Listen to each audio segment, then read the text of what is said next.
बच्चे next topic आप शुरू करना है hybridisation of atomic orbital. Hybridisation of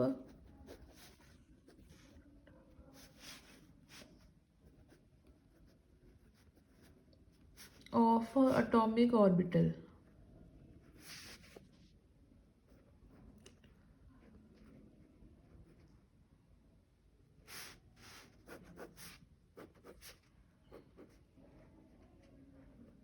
ਬੱਚੇ ਇਹਦੇ ਵਿੱਚ ਆਪਾਂ ਕੀ ਕਰਨਾ ਹੈ, ਦੇਖੋ ਹਾਈਬ੍ਰਿਡਾਈਜੇਸ਼ਨ ਦਾ ਇਹ ਬਹੁਤ ਵੱਡਾ ਟੌਪਿਕ ਹੈ ਬੁੱਕ ਦੇ ਵਿੱਚ, ਜਿਵੇਂ ਮੈਂ ਤੁਹਾਨੂੰ ਦਿਖਾਦਾ ਇਹਦੇ 'ਚ ਸਾਰਾ ਕਰਨ ਦੀ ਲੋੜ ਨਹੀਂ ਹੈ, ਸਿਰਫ ਡੈਫੀਨੇਸ਼ਨ ਹੀ ਕਰਨੀ ਆ ਤੁਸੀਂ, ਠੀਕ ਹੈ। ਡੈਫੀਨੇਸ਼ਨ ਵੀ ਤੁਹਾਨੂੰ ਪਤਾ ਹੀ ਹੈ ਕੀ ਹੁੰਦੀ ਹੈ, ਪਹਿਲਾਂ ਤੁਸੀਂ +1 +2 ਵੀ ਬਹੁਤ ਵਾਰ ਕੀਤੀ ਹੋਈ ਹੈ, ਠੀਕ ਹੈ। Phenomena of intermixing of atomic orbital to ठीक है, atomic orbital of same atom to form the new orbital of same shape and energy, ठीक है।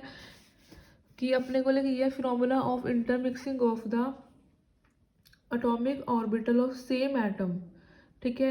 Atomic orbital of same atom to form new orbital of exactly same shape and energy, and this is called the hybrid, this orbitals are called the hybrid orbitals, ठीक है बच्चे। Hybrid orbital जिमें कि मैं क्या है कि phenomena of combination of the atomic orbital of same atom, जिमें अपने को S ਤੇ P ਦਾ एटॉमिक ऑर्बिटल कंबाइन हो रहा है तो अपने को की बनता है SP हाइब्रिड ऑर्बिटल। जो रिजल्टिंग हाइब्रिड ऑर्बिटल होगा, ठीक है, जिन्ने भी होंगे उन्होंने सारे की सेम शेप तो सेम एनर्जी होगी। जिमें मान लो S ਤੇ P 2P करते हैं, SP2 ਦੇ 3 आ जाएंगे, 1 2 ਤੇ 1 3, तीनों जोड़े ऑर्बिटल होंगे SP2 की शेप आ होएगी, उन्होंने सेम शेप तो सेम एनर्जी होएगी। SP ਦੇ ਵਿੱਚ ਕਿੰਨੇ ਆ 1 ਤੇ 2, ठीक है, ਇਹਦੇ 'ਚ ਇੱਦਾਂ ਕੰਬਾਈਨ ਹੋਊਗਾ, ਇਹਨਾਂ ਦੀ ਕੀ ਹੋਏਗੀ सेम शेप ਤੇ सेम एनर्जी होएगी, ठीक है। ਜਿਹੜੇ ਕੰਬਾਈਨ ਕਰਦੇ ਆ ਦੋਨਾਂ ਦੀ ਆਲਮੋਸਟ सेम ਹੋਣੀ ਚਾਹੀਦੀ ਹੈ, ठीक है बच्चे। सिर्फ जस्ट डेफिनेशन करनी है, ये अपना इत्थे कवरन का मोटिव ही है कि अपना हाइब्रिडाइजेशन के कंसैप्ट के उत्ते, ठीक है, वेव फंक्शन फाइंड आउट करने हैं। तो rule for constructing of the wave function for the hybrid orbital, ठीक है। नैक्सट टॉपिक आप करना है rule for constructing wave function for hybrid orbital, for hybrid orbitals,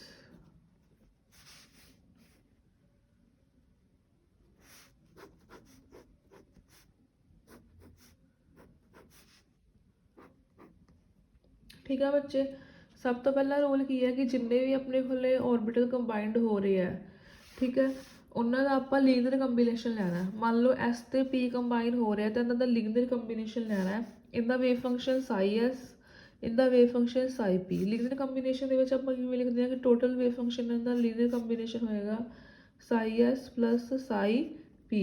linear combination के होगा A1, ठीक है, प्लस B1। जो मर्जी मूरे कोफिशिएंट तो जो मर्जी लै सकते हो। लीनियर कंबीनेशन का वैसे की मतलब होंगे पॉजिटिव, ठीक है।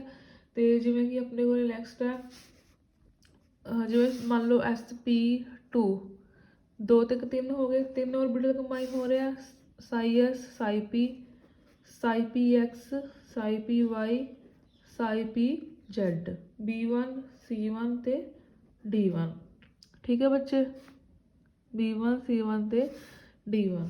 नैक्सट अपने को ψ2 का भी इदा ही, ठीक है, B2 ψPX C2 ψPY plus हुण ये आप किन्ने लिख लिया है, जिन्ने वेव फंक्शन उन्ने लिखने हैं किवें जिन्ने अपने को wave function atomic orbital combine हो रहा है।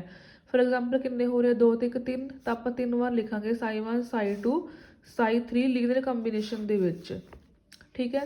2 ते 1 3, जे SP3 हो तो 4, 3 ते 1 4 तो 4 लिखांगे।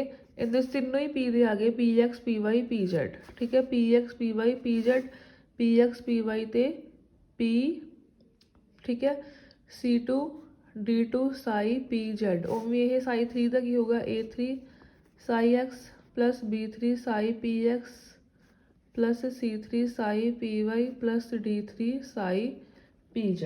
ठीक है, उवें बचे इंदा A4 Sai X plus B4 Sai PX plus C4 Sai PY plus D4 Sai PZ। ठीक है बच्चे, मतलब आपां वेव फंक्शन नूं कंस्ट्रक्ट करना है। ठीक है बच्चे, ਤਾਂ ਇਹਦੇ ਇਹ ਆਪਣੇ ਕੋਲੇ ਜੇ ਆਪਣੇ ਕੋਲੇ ਜਿੰਨੇ ਔਰਬਿਟਲ ਕੰਬਾਈਨ ਹੋ ਰਹੇ ਆ ਉਸ ਹਿਸਾਬ ਨਾਲ ਆਪਾਂ ਵੇਵ ਫੰਕਸ਼ਨ ਲੈਣੇ ਆ। ਜੇ S ਤੇ P ਹੈ ਤਾਂ 2 ਸਾਈ 1 ਤੇ ਸਾਈ 2। ਠੀਕ ਹੈ, ਜੇ 3 ਹੈ ਤਾਂ 3। ਠੀਕ ਹੈ, ਜੇ 4 ਹੈ ਤਾਂ 4 ਇੱਦਾਂ। ਠੀਕ ਹੈ, ਜੇ ਇੱਥੇ 2 ਹੋਣਗੇ S ਤੇ P PX ਤੱਕ। ਠੀਕ ਹੈ, ਜੇ 3 ਹੋਣਗੇ PY ਤੱਕ, ਜੇ 4 ਹੋਣਗੇ PZ ਤੱਕ। ਠੀਕ ਹੈ ਬੱਚੇ, ਨੈਕਸਟ ਹੈ ਕਿ ਜਿਹੜੇ ਵੀ ਆ ਸਾਈ 1 ਸਾਈ 2 ਸਾਈ 3 ਆਪਾਂ ਲਿਖੇ ਆ। ਠੀਕ ਹੈ, ਸਭ ਤੋਂ ਪਹਿਲਾ ਰੂਲ ਕੀ ਹੈ ਕਿ ਦੇ ਆਰ ਨੋਰਮਲਾਈਜ਼ਡ। ठीक है, जेडे भी है psi all psi i's are normalised होणगे, ऑर्थोगोनल होणगे ते इक्वलेंट होणगे। Normalised, orthogonal and equivalent. ठीक है, नॉर्मलाइजेशन की कंडीशन होंदी है कि जो दोनों वेव फंक्शनस है उन्हों का स्केयर सेम वेव फंक्शन जिवें साई 1 का स्केयर। ठीक है, उन्हों का इंटैगरल 1 ਦੇ ਇਕੁਅਲ। ऑर्थोगोनल की कंडीशन होंगी कि डिफरेंट वेव फंक्शन जिवें जरूरी नहीं साई 1 का स्केयर साई 2 स्केयर हो सकता है, साई 3 जनरल ਦੇ साई आई स्केयर ही लिख लो। ठीक है, साई 1 साई 2 डीटा।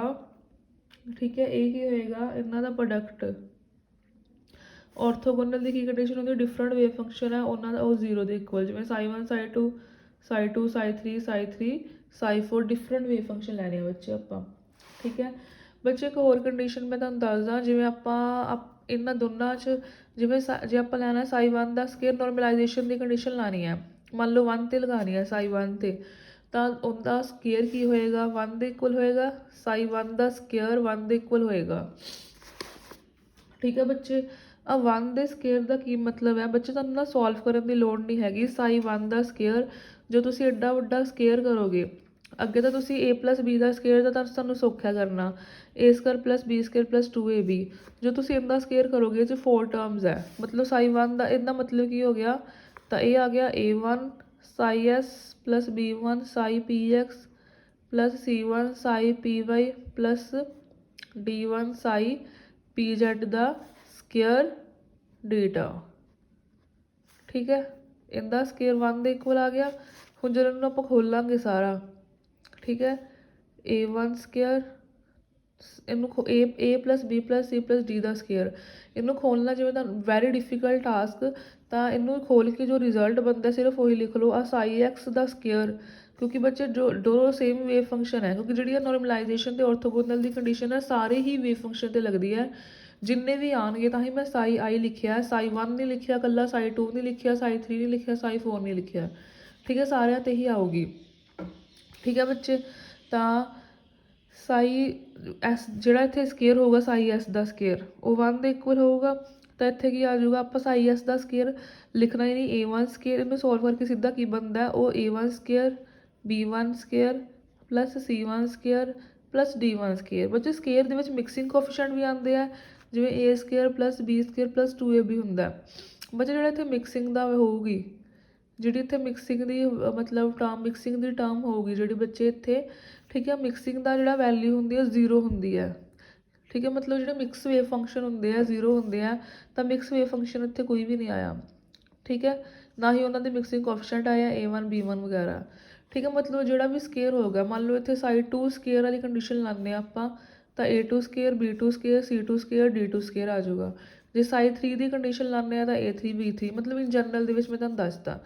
ਜੇ ਆਪਾਂ ਲਾਉਂਦੇ ਹਾਂ ਔਰਥੋਗੋਨਲ ਦੀ ਕੰਡੀਸ਼ਨ, ਔਰਥੋਗੋਨਲ ਦੇ ਵਿੱਚ ਕੀ ਹੁੰਦਾ, ਦੋ ਡਿਫਰੈਂਟ ਵੇਵ ਫੰਕਸ਼ਨ, ਉਹਨਾਂ ਦਾ ਪ੍ਰੋਡਕਟ 0 ਦੇ ਇਕੁਅਲ। ਉਹਦੇ ਲਈ ਤੁਸੀਂ ਇਹਨਾਂ ਦੋਨਾਂ ਨੂੰ ਲਿਖੋਗੇ ਅਤੇ ਪ੍ਰੋਡਕਟ ਕਰੋਗੇ। ਠੀਕ ਹੈ, ਬਹੁਤ ਡਿਫੀਕਲਟ ਟਾਸਕ ਹੋ ਜਾਊਗਾ। ਤਾਂ ਇਹਨਾਂ ਨੇ ਸਿੰਪਲੀਫਾਈ ਵੇ ਨਾਲ ਜੋ ਸੋਲਿਊਸ਼ਨ ਹੈ ਉਹੀ ਲਿਖਿਆ ਹੋਇਆ ਹੈ ਕਿ ਜੋ ਸਾਈ 1 ਅਤੇ ਸਾਈ 2 ਆਉਂਦੇ ਤਾਂ ਇਹਨਾਂ ਦੇ coefficient a1 a2 b1 b2 c1 c2 d1 d2। ਠੀਕ ਹੈ, a1 a2 plus b1 b2 plus c1 c2 plus d1 d2। ਠੀਕ ਹੈ, ਇਕੁਅਲ ਟੂ 0 ਦੇ ਇਕੁਅਲ। ਠੀਕ ਹੈ, ਜੇ ਸਾਈ 2 ਸਾਈ 3 ਹੈ ਤਾਂ ਉੱਥੇ ਕੀ ਆ ਜਾਊਗਾ a2 a3 b2 b3 c2 c3 d2 d3। ਠੀਕ ਹੈ, ਜੇ ਸਾਈ 3 ਸਾਈ 4 ਹੈ a3 a4 b3 b4 c3 c4 d3 d4। ठीक है बच्चे। मतलब ਜਰਨਲ ਦੇ ਵਿੱਚ ਨਾ ਤੁਸੀਂ ਮਤਲਬ ਮੈਂ ਤੁਹਾਨੂੰ ਜਰਨਲ ਦੇ ਵਿੱਚ ਇਹ ਸਮਝਾਈ ਹੈ ਕਿ ਜਦੋਂ ਆਪਾਂ ਇਹ ਕੰਡੀਸ਼ਨ ਕਿਸੇ ਵੇਲੇ ਲਾਣੀ ਪੈ ਜਾਵੇ ਤਾਂ ਤੁਸੀਂ ਸਾਈ 1 ਦਾ ਲਿਖੋਗੇ, ਸਾਈ 2 ਲਿਖੋਗੇ, ਪ੍ਰੋਡਕਟ ਕਰੋਗੇ, ਇੰਟੈਗਰੇਸ਼ਨ ਲਓਗੇ, ਉਹ ਸਭ ਡਿਫਿਕਲਟ ਟਾਸਕ ਹੋ ਜਾਣਾ। ਉਹਦਾ ਸੋਲੂਸ਼ਨ ਇੰਨਾ ਹੀ ਇੱਦਾਂ ਹੀ ਬਣਨਾ ਹੈ। ਠੀਕ ਹੈ। 1 2 ਹੈ ਤਾਂ ਇੱਥੇ 1 2 ਦੇ ਕੋਫੀਸ਼ੀਐਂਟ ਆ ਜਾਣਗੇ, 2 3 ਹੈ ਤਾਂ ਇੱਥੇ 2 3 ਦੇ ਆ ਜਾਣਗੇ, ਇੱਦਾਂ। ਠੀਕ ਹੈ ਬੱਚੇ। ਨੈਕਸਟ ਹੋਰ ਰੂਲਸ ਕੀ ਹੈ ਇਹਦੇ ਵਾਸਤੇ। ਪਹਿਲਾਂ ਤਾਂ ਇਹ ਰੂਲ ਹੈ ਕਿ ਜਿੰਨੇ ਵੇਵ ਫੰਕਸ਼ਨ ਲਿਖ ਲਓ, ਫਿਰ ਉਹ ਸਾਰੇ ਦੇ ਉੱਥੇ ਆਪਾਂ ਨੋਰਮਲਾਈਜੇਸ਼ਨ ਅਤੇ ਔਰਥੋਗੋਨਲ ਦੀ ਕੰਡੀਸ਼ਨ ਲਗਾ ਸਕਦੇ ਹਾਂ। ਠੀਕ ਹੈ ਬੱਚੇ। ਫਿਰ ਉਸ ਤੋਂ ਬਾਅਦ ਕੀ ਹੈ ਕਿ ਜੇ ਆਪਣੇ ਮੰਨ ਲਓ ਆਪਣੇ ਕੋਲ ਜਿਹੜੇ ਕੋਫੀਸ਼ੀਐਂਟ ਹੈ ਐਸ ਦੇ ਕੋਫੀਸ਼ੀਐਂਟ, ਸਾਰੇ ਐਸ ਦੇ ਕੋਫੀਸ਼ੀਐਂਟ ਉਹਨਾਂ ਦਾ ਸਕੇਅਰ, ਜਿਵੇਂ A1 ਦਾ ਸਕੇਅਰ। ਠੀਕ ਹੈ। ਜੇ ਮੰਨ ਲਓ ਆਪਣੇ ਕੋਲ A1 AN up to AN general ਦੇ ਵਿੱਚ ਲਿਖ ਲਓ, AN ਦਾ ਸਕੇਅਰ ਉਹ ਕਿੰਨੇ ਇਕੁਅਲ ਹੁੰਦਾ 1/√n। ਮੰਨ ਲਓ ਜਿਵੇਂ ਆਪਣੇ ਕੋਲ n ਕੀ ਹੈ ਇੱਥੇ ਜਿੰਨੇ ਵੇਵ ਫੰਕਸ਼ਨ ਹੈ, ਜਿਵੇਂ ਇੱਥੇ 4 ਵੇਵ ਫੰਕਸ਼ਨ ਹੈ, ਉਹ ਚਾਰਾਂ ਦੇ ਵਿੱਚ ਜਿਹੜਾ ਐਸ ਦੇ ਕੋਫੀਸ਼ੀਐਂਟ ਹੈ A1 ਸਕੇਅਰ, ਠੀਕ ਹੈ, equal to A2 square, equal to B2 square, equal to A3 square, equal to A4 square. ਇਹ 4 ਤੱਕ ਹੈ ਕਿ ਆਪਣੇ ਕੋਲ ਇੱਥੇ 4 ਤੱਕ ਹੈ ਤਾਂ ਆਪਣੇ ਕੋਲ ਕੀ ਆ ਜਾਊਗਾ 1/√4 ਇਜ਼ ਇਕੁਅਲ ਟੂ 1/2। ਠੀਕ ਹੈ ਬੱਚੇ, 1/2। ਠੀਕ ਹੈ। ਮਤਲਬ ਆਪਣੇ ਕੋਲ ਕੀ ਹੈ ਕੋਫੀਸ਼ੀਐਂਟਸ ਦੀ ਵੈਲਿਊ ਆਪਣੇ ਕੋਲ ਈਜ਼ਲੀ A1 ਵਾਲੇ ਕੋਫੀਸ਼ੀਐਂਟ ਦੀ ਵੈਲਿਊ ਈਜ਼ਲੀ ਫਾਈਂਡ ਆਊਟ ਹੋ ਜਾਏਗੀ। ਠੀਕ ਹੈ। ਬਾਕੀ ਵਾਲੇ ਕੋਫੀਸ਼ੀਐਂਟ ਦੀ ਵੈਲਿਊ ਕਿੱਦਾਂ ਫਾਈਂਡ ਹੋਊਗੀ, ਮਿਕਸਿੰਗ ਕਰਕੇ। ਠੀਕ ਹੈ ਬੱਚੇ। ਨੈਕਸਟ ਹੈ ਕਿ to obtain the equivalence in hybrid orbital one of hybrid orbital is placed along one coordinate axis। Next ਆਪਣੇ ਕੋਲ ਕੀ ਰੂਲ ਹੈ, ਇਹ ਸਾਰੇ ਬੱਚੇ ਆਪਾਂ ਰੂਲ ਤਾਂ ਲਾ ਰਹੇ ਆ ਤਾਂ ਕਿ ਆਪਣੇ ਕੋਲ ਜਿਹੜੇ ਆ ਕੋਫੀਸ਼ੀਐਂਟਸ ਹੈ ਇਹ ਫਾਈਂਡ ਆਊਟ ਹੋ ਜਾਣ, ਕਿਉਂਕਿ ਵੇਵ ਫੰਕਸ਼ਨ ਫਾਈਂਡ ਆਊਟ ਕਰਨੇ ਆ। ਠੀਕ ਹੈ। ਜੇ ਵੇਵ ਫੰਕਸ਼ਨ ਫਾਈਂਡ ਆਊਟ ਕਰਨੇ ਆ ਆਪਾਂ ਤਾਂ ਆਪਣੇ ਕੋਲ ਕੀ ਹੈ ਜੇ ਵੇਵ ਫੰਕਸ਼ਨ ਆਪਾਂ ਫਾਈਂਡ ਆਊਟ ਕਰਨੇ ਆ, ਠੀਕ ਹੈ ਬੱਚੇ, ਤਾਂ ਉਹਦੇ ਲਈ ਆਪਣੇ ਕੋਲ ਆਹ ਵੈਲਿਊਜ਼ ਹੋਣੀਆਂ ਚਾਹੀਦੀਆਂ A1 A2 A3 A4 B1 ਵਾਲੀਆਂ। ਠੀਕ ਹੈ। ਆਪਣੇ ਕੋਲ ਵੈਲਿਊ ਫਾਈਂਡ ਆਊਟ ਕਰਨ ਲਈ A1 S ਦੇ ਔਰਬਿਟਲ ਦੀ ਵੈਲਿਊ ਤਾਂ ਫਾਈਂਡ ਆਊਟ ਕਰ ਲਈ, ਆ ਜਿਹੜੇ ਬਾਕੀ ਦੇ ਕੋਫੀਸ਼ੀਐਂਟ ਹੈ, ਠੀਕ ਹੈ, ਇਹਨਾਂ ਦੀ ਬੱਚੇ ਵੈਲਿਊ ਆਪਾਂ ਕਿੱਦਾਂ ਫਾਈਂਡ ਆਊਟ ਕਰਾਂਗੇ। ਇਹਨਾਂ ਦੀ ਵੈਲਿਊ ਫਾਈਂਡ ਆਊਟ ਕਰਨ ਲਈ ਆਪਾਂ ਆਹ ਕੰਡੀਸ਼ਨ ਲਾ ਸਕਦੇ ਹਾਂ। ਜਿੰਨਾ ਕੰਡੀਸ਼ਨ ਨਾਲ ਵੀ ਸਰਦਾ ਨਹੀਂਗਾ ਤਾਂ ਇੱਕ ਆਪਣੇ ਕੋਲ ਹੋਰ ਰੂਲ ਹੈ। Next rule, third rule. ਪਹਿਲਾ ਰੂਲ ਇਹ ਹੈ ਕਿ ਆਪਾਂ ਇੱਦਾਂ ਲਿਖਦੇ ਹਾਂ, ਫਿਰ ਉਹ ਸਾਰੇ ਦੇ ਸਾਰੇ ਨੋਰਮਲਾਈਜ਼ਡ ਹੈ, ਔਰਥੋਗੋਨਲ ਹੈ। ਫਿਰ ਆਪਾਂ ਜਿਹੜੇ ਐਸ ਦੇ ਕੋਫੀਸ਼ੀਐਂਟ ਹੈ, ਠੀਕ ਹੈ, ਉਹ ਆਪਾਂ ਇੱਦਾਂ ਫਾਈਂਡ ਆਊਟ ਕਰ ਲੈਣੇ ਆ ਐਸ ਦੇ ਸਾਰੇ। ਉਸ ਤੋਂ ਬਾਅਦ ਨੈਕਸਟ ਹੈ ਕਿ ਥਰਡ ਰੂਲ ਕੀ ਹੈ ਕਿ ਆਪਾਂ ਕੀ ਕਰਨਾ ਹੈ, ਕਿਸੇ ਇੱਕ ਔਰਬਿਟਲ ਨੂੰ ਜੇ ਆਪਣੇ ਕੋਲ ਮੰਨ ਲਓ ਇੱਕ ਤੋਂ ਜ਼ਿਆਦਾ ਔਰਬਿਟਲ ਹੈ, 2 ਤੋਂ ਜ਼ਿਆਦਾ ਔਰਬਿਟਲ ਹੈ, ਤਾਂ ਕਿਸੇ ਔਰਬਿਟਲ ਨੂੰ ਕਿਸੇ ਐਕਸਿਸ ਦੇ ਅਲੋਂਗ ਲੈ ਲਓ। To obtain the equivalence in orbital one of orbital is placed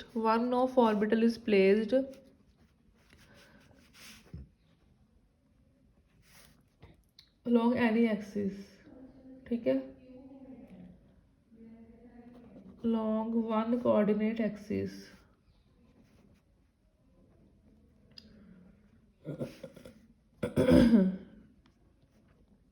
ठीक है बच्चे। ਤਾਂ ਜਿਸ ਐਕਸਿਸ ਵੱਲ ਪਿਆ ਹੋਇਆ, ਮੰਨ ਲਓ ਐਕਸ ਐਕਸਿਸ ਵੱਲ ਪਿਆ ਤਾਂ ਐਕਸ ਐਕਸਿਸ ਦੀ ਕੰਟਰੀਬਿਊਸ਼ਨ 0 ਹੋ ਜਾਊ। ਐਕਸ ਐਕਸਿਸ ਮਤਲਬ PX।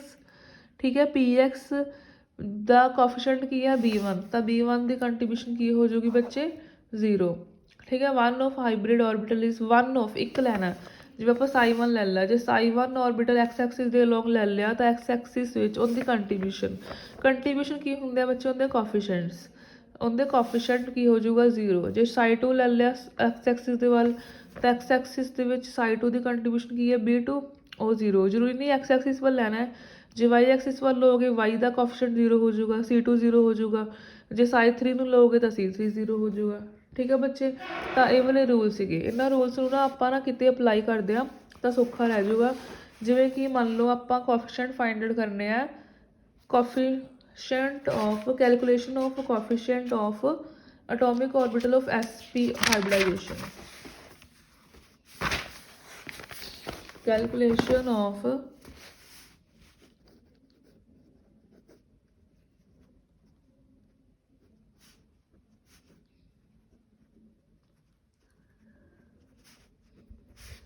coefficient of atomic orbitals in sp hybridization। sp hybridisation ਬੱਚੇ ਦੇਖੋ ਈਜ਼ੀ ਹੈ ਇਹ sp ਹਾਈਬ੍ਰਿਡਾਈਜੇਸ਼ਨ ਵਾਲਾ। एस पी का मतलब 1 ਤੇ 2 सिर्फ दो वेव फंक्शन साई 1 ਤੇ साई 2 ਉਹਦੇ ਵਿੱਚ A1 ਸਾਈ ਐਸ ਲੀਗਲ ਕੰਬੀਨੇਸ਼ਨ 'ਚ ਲਿਖਣਾ ਹੈ P ਦਾ ਸਿਰਫ ਇੱਕੋ ਹੀ ਇਨਵੋਲਵਡ ਹੈ ਤਾਂ B1 ਸਾਈ PX ਇੱਦਾਂ ਹੀ ਦੂਸਰਾ ਸਿਰਫ 2 2 ਆ ਜਾਊਗਾ ਸਾਈ PX ਠੀਕ ਹੈ ਬੱਚੇ ਤਾਂ ਇਹਦੇ ਵਿੱਚ ਦੇਖੋ A1 ਤੇ ਇਹ ਜਿਹੜੇ S ਦੇ ਕੋਫੀਸ਼ੀਐਂਟ ਹੈ A1 ਸਕੁਅਰ ਤੇ A2 ਸਕੁਅਰ ਠੀਕ ਹੈ ਉਹ ਕੀ ਆ ਜਾਊਗਾ 1/2 ਠੀਕ ਹੈ ਤੇ A1 ਤੇ A2 ਕਿੰਨੇ ਕੋਲ ਆ ਜਾਊਗਾ 1/2 ਠੀਕ ਹੈ ਬੱਚੇ ਜਿਹੜਾ ਰੂਲ ਸੀਗਾ ਪਿੱਛੇ S ਵਾਲਾ ਆਪਾਂ ਉਹ ਲਗਾਇਆ ਇੱਥੇ N ਆਣਾ रूट ले आना ठीक है ਜਿਹੜੇ ਉਹਨਾਂ ਦੇ ਸਕੁਅਰ ਹੈ ਜਿੰਨੇ ਵੀ ਹੈ n ਤੱਕ ਉਹ n ਦੇ ਇਕੁਅਲ ਹੀ ਹੋਣਗੇ ਜੋ ਆਪਣੇ ਕੋਲ 2 ਹੈ ਠੀਕ ਹੈ ਤਾਂ 2 ਦੇ ਇਕੁਅਲ ਹੁਣ ਆਪਣੇ ਕੋਲ A1 ਤੇ A2 ਫਾਈਂਡ ਆਊਟ ਹੋ ਗਏ B1 B2 ਰਹਿ ਗਏ ਠੀਕ ਹੈ B1 B2 ਲਈ ਕੀ ਕੰਡੀਸ਼ਨ ਲਾਵਾਂਗੇ ਆਪਾਂ ਕਿ ਜਿਹੜੇ ਵੇਵ ਫੰਕਸ਼ਨ ਹੈ ਉਹ ਨੋਰਮਲਾਈਜ਼ਡ ਹੈ ਠੀਕ ਹੈ ਹੁਣ ਜਿਵੇਂ ਸਭ ਤੋਂ ਪਹਿਲਾਂ ਬੱਚੇ ਕੰਡੀਸ਼ਨ ਤੁਸੀਂ ਯਾਦ ਹੀ ਰੱਖਣੇ ਹੁਣ ਆਪਣੇ ਕੋਲ ਬਹੁਤ ਸਾਰੀਆਂ ਕੰਡੀਸ਼ਨ ਹੈ ਨੋਰਮਲਾਈਜੇਸ਼ਨ ਦੀਆਂ ਵੀ ਔਰਥੋਗੋਨਲ ਦੀਆਂ ਵੀ ਕਿ ਜਿਹੜਾ ਸਾਈ 1 ਹੈ ਉਹ ਵੀ ਨੋਰਮਲਾਈਜ਼ਡ ਹੈ ਸਾਈ 2 ਉਹ ਵੀ ਨੋਰਮਲਾਈਜ਼ਡ ਹੈ ਜੇ ਸਾਈ 1 ਨੋਰਮਲਾਈਜ਼ਡ ਹੈ ਤਾਂ ਸਾਈ 1 ਦਾ ਸਕੁਅਰ ਡੇਟਾ 1 ਦੇ ਇਕੁਅਲ ਹੈ ਜੇ ਸਾਈ 2 ਨੋਰਮਲਾਈਜ਼ਡ ਹੈ ਤਾਂ ਸਾਈ 2 ਦਾ ਸਕੁਅਰ ਡੇਟਾ 1 ਦੇ ਇਕੁਅਲ ਹੈ ਤੇ ਦੋਨੋਂ ਜਿਹੜੇ ਵੇਵ ਫੰਕਸ਼ਨ ਹੈ ਇਹ ਔਰਥੋਗੋਨਲ ਵੀ ਹੈ ਔਰਥੋਗੋਨਲ ਦਾ ਕੀ ਕੰਡੀਸ਼ਨ ਹੁੰਦੀ ਹੈ 0 ਫਿਰ ਆਪਣੇ ਕੋਲ ਟੋਟਲ ਆਫ ਆ ਇਹਨਾਂ ਦੋਨੋਂ ਵੇਵ ਫੰਕਸ਼ਨ ਤੇ ਤਿੰਨ ਕੰਡੀਸ਼ਨਸ ਬਣਦੀਆਂ ਤਾਂ ਹੁਣ ਆਪਾਂ ਦੇਖਣਾ ਤਿੰਨਾਂ ਚੋਂ ਕਿਹੜੀ ਲਾਣੀ ਆ ਉਹ ਬੱਚੇ ਤੁਹਾਨੂੰ ਯਾਦ ਹੀ ਰੱਖਣੀ ਪੈਣੀ ਕਿ ਪਹਿਲਾਂ ਹੁਣ ਇਹਨਾਂ ਚੋਂ ਪਹਿਲੀ ਕਿਹੜੀ ਲਾਈਏ ਪਹਿਲਾਂ ਕਿਹੜੀ ਲਾਣੀ ਹੈ ਉਹ ਤੁਹਾਨੂੰ ਯਾਦ ਰੱਖਣੀ ਪੈਣੀ ਹੈ ਜ਼ਰੂਰੀ ਨਹੀਂ ਇੱਦਾਂ ਨਹੀਂ ਹੈਗਾ ਤੁਸੀਂ ਤਿੰਨਾਂ ਚੋਂ ਪਹਿਲਾਂ ਜਿਹੜਾ ਮਰਜ਼ੀ ਲਾ ਸਕਦੇ ਹੋ ਕਿਉਂਕਿ ਉਦੋਂ ਫਿਰ ਕੋਫੀਸ਼ੀਐਂਟ ਸਹੀ ਨਹੀਂ ਆਣੇ ਤਾਂ ਸਭ ਤੋਂ ਪਹਿਲਾਂ ਲਾਣੀ ਆ ਆਪਾਂ ਕੰਡੀਸ਼ਨ ਠੀਕ ਹੈ ਬੱਚੇ ਪਹਿਲੀ ਵੈਲਿਊ A1 A2 ਦੀ ਹੋਗੀ ਨੈਕਸਟ B1 B2 ਰਹਿੰਦੇ ਆ ਤਾਂ ਸੈਕਿੰਡਲੀ ਤਾਂ ਸਭ ਤੋਂ ਪਹਿਲਾਂ ਕੰਡੀਸ਼ਨ ਲਾਣੀ ਹੈ ਸਾਈ 1 ਐਂਡ ਸਾਈ 2 ਦੇ ਆਰ ਨੋਰਮਲਾਈਜ਼ਡ ਸਭ ਤੋਂ ਪਹਿਲਾਂ ਲਾਣੀ ਹੈ ਸਾਈ 1 ਇਜ਼ ਨੋਰਮਲਾਈਜ਼ਡ ਤਾਂ ਸਾਈ 1 ਸਕੁਅਰ ਡੇਟਾ ਕਿੰਦੇ ਇਕੁਅਲ ਹੈ 1 ਦੇ ਮੈਂ ਤੁਹਾਨੂੰ ਪਹਿਲਾਂ ਹੀ ਦੱਸਿਆ ਸੀ ਇਹਦਾ ਸਕੁਅਰ ਕਰਕੇ ਇੰਟੈਗਰਲ ਖੋਲ੍ਹਣ ਦੀ ਲੋੜ ਨਹੀਂ ਇਹਦੀ ਵੈਲਿਊ ਸਾਰੀ ਕੀ ਹੋਊਗੀ A1 square plus B1 square is equal to 1 ਠੀਕ ਹੈ ਬੱਚੇ ਹੁਣ ਦੇਖੋ A1 ਤੇ B1 A1 ਦੀ ਵੈਲਿਊ ਤੁਹਾਨੂੰ ਪਤਾ ਹੈ ਠੀਕ ਹੈ ਬੁੱਕ 'ਚ ਇਹਨਾਂ ਨੇ ਖੋਲ੍ਹ ਕੇ ਸੋਲਵ ਕੀਤਾ ਹੋਇਆ ਲੋੜ ਨਹੀਂ ਹੈਗੀ ਠੀਕ ਹੈ A1 ਦੀ ਵੈਲਿਊ ਫਾਈਂਡ ਆਊਟ ਕੀਤੀ ਹੋਈ ਆ ਬੱਚੇ ਕੀ ਹੈ 1/√2 A1 ਸਕੁਅਰ ਦੀ ਵੈਲਿਊ ਕੀ ਹੈ 1/2 B1 ਸਕੁਅਰ ਦੀ ਵੈਲਿਊ ਫਾਈਂਡ ਆਊਟ ਕਰ ਲਓ 1 - 1/2 ਤਾਂ ਕੀ ਆ ਗਈ ਇਹ 1/2 B1 ਦੀ ਵੈਲਿਊ ਕਿੰਨੀ ਆ ਗਈ ठीक है 1/√2 ठीक है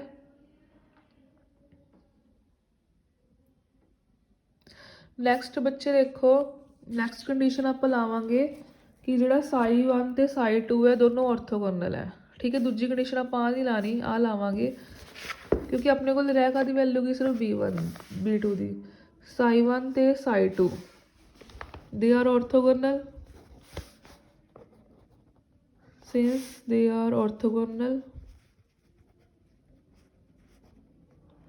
so ਬੱਚੇ orthogonal ਦੀ ਕੰਡੀਸ਼ਨ ਹੈ A1 A2 plus B1 B2 ਠੀਕ ਹੈ ਜਿਹੜੇ ਵੀ ਹੈਗੇ ਆ ਜਿੰਨੇ ਵੀ ਉਹਨਾਂ ਦੇ ਕੋਫੀਸ਼ੀਐਂਟ 1 ਤੇ 2 orthogonal ਹੈ A1 A2 B1 B2 0 ਦੇ ਇਕੁਅਲ A1 ਦੀ ਵੈਲਿਊ ਹੈਗੀ 1/√2 A2 ਦੀ ਵੈਲਿਊ ਹੈਗੀ 1/√2 B1 ਦੀ ਵੈਲਿਊ ਵੀ ਹੈਗੀ 1/√2 B2 ਦੀ ਵੈਲਿਊ ਫਾਈਂਡ ਆਊਟ ਕਰ ਲਾਂਗੇ ਇਹਨਾਂ ਦਾ ਇਹ ਕੀ ਬਣ ਗਿਆ 1/2 ਪਲੱਸ B2 ਇੱਥੋਂ ਬੱਚੇ B2 ਦੀ ਵੈਲਿਊ ਆ ਕੇ ਆ ਜਾਊਗਾ -1/2 B2 ਦੀ ਵੈਲਿਊ ਫਾਈਂਡ ਆਊਟ ਕਰ ਲਓ -√2/2 ਬੱਚੇ ਜਿਹੜਾ √2 ਹੈ ਇਹ ਉੱਪਰ ਨਹੀਂ ਆਊਗਾ ਤਾਂ ਇਹਨੂੰ ਰੈਸ਼ਨਲਾਈਜ਼ ਕਰ ਦਿਓ √2/√2 ਠੀਕ ਹੈ ਕੀ ਆ ਗਿਆ √2 × 2 2 ਤਾਂ -1/√2 ठीक है बच्चे -1/√2 ਤਾਂ ਬੱਚੇ ਇਹ ਸੀਗਾ ਆਪਣਾ ਠੀਕ ਹੈ ਆਹ ਵੇਵ ਫੰਕਸ਼ਨ ਸਾਰੇ ਹੋ ਗਏ A1 ਦੀ ਵੈਲਿਊ ਵੀ ਹੋ ਗਈ A2 ਦੀ ਵੀ B1 ਦੀ ਵੀ ਤੇ B2 ਦੀ ਇੱਥੇ ਵੈਲਿਊ ਪੁੱਟ ਕਰ ਦਿਓ ਸਾਈ 1 ਦੀ ਬੱਚੇ ਕੀ ਵੈਲਿਊ ਆਊਗੀ A1 ਦੀ ਵੈਲਿਊ ਕੀ ਹੈ 1/√2 ਸਾਈ S B1 ਦੀ 1/√2 ਸਾਈ PX ठीक है ਉਹ ਵੀ ਇੱਧਰ a 1/√2 psi x, b2 ਦੀ ਕੀ ਹੈ -1/√2 psi px। these are the coefficient for sp hybrid orbital। ठीक है, for sp coefficient, these are coefficient for sp hybrid orbital। ठीक है बच्चे, ठीक है।